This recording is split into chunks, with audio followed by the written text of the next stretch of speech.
There is just nothing better in the world than playing board games with your best friends. Thanks, Mr. Grrr. I've had a long list of really cool best friends over my life. Ernie was my first best friend. Oh, gee, shucks, Mr. Grrr. But anyway, I needed an hourglass today, Ernie. So I was going through my board game collection. Ernie, isn't this amazing? Battle map by CZEPEKU, just the most amazing thing ever. I don't know about that, Grrr. That CZEPEKU team kind of did you. No, Ernie. We're not going to go into that. It's water under the bridge. We got to let that go. It's a freaking beautiful battle map. And we're going to do some pretty epic play testing here in the Coliseum of Joppa, here in Mr. Grrr and Ernie's man cave. But I distract myself as I always do, Ernie. It's very freeing to be able to make these videos and just let my mind wander. I've been listening to that mind for quite some time, Mr. Grrr. It never is a dull moment, to say the least. Thank you, Ernie. But anyway, I digress. I needed an hourglass, and the game that had one in my repertoire, in my library, was 25 words or less. Now, I tried to send a text message with a photograph of this game to another one of the best friends a guy could ever have in his life by the name of Brad. Hopefully he's enjoying a weekend off after playing some board games maybe with his brother last night. Usually the president of the 8 games and Brad play board games on Friday night, and hopefully they did because, man, that's just the best. Now that they're so far apart, they got to play board games digitally on Tabletopia or Tabletop Simulator or something like that.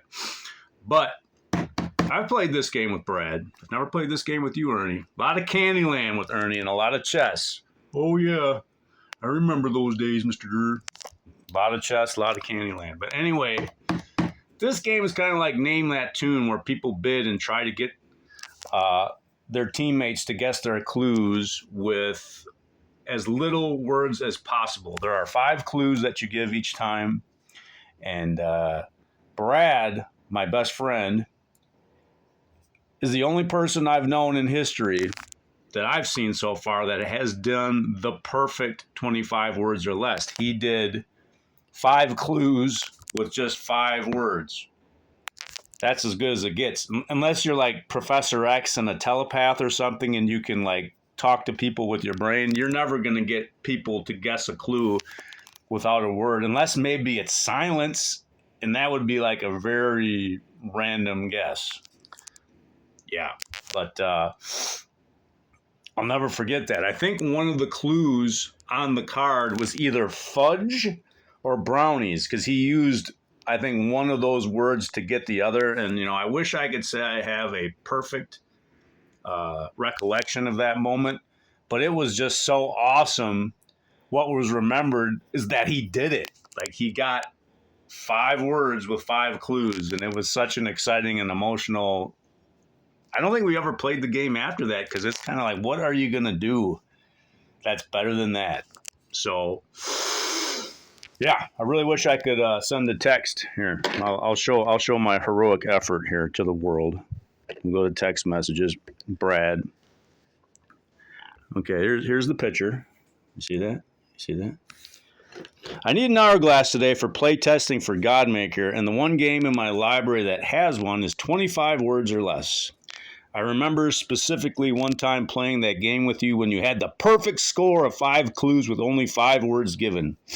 I think one of the clues was brownies or fudge, but I don't remember the other ones. Good times with board games, stick to the ribs. Hope you're having a good one, Brad. Talk to you soon.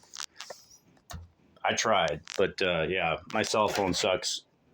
It failed. Will Brad ever see this video? No, but maybe every word counts. Every good deed and thought counts too, in my opinion. So anyway, my next video is not going to be about 25 words or less, it's going to be about this hourglass with a sun sticker and a moon sticker on it. That's not a good omen.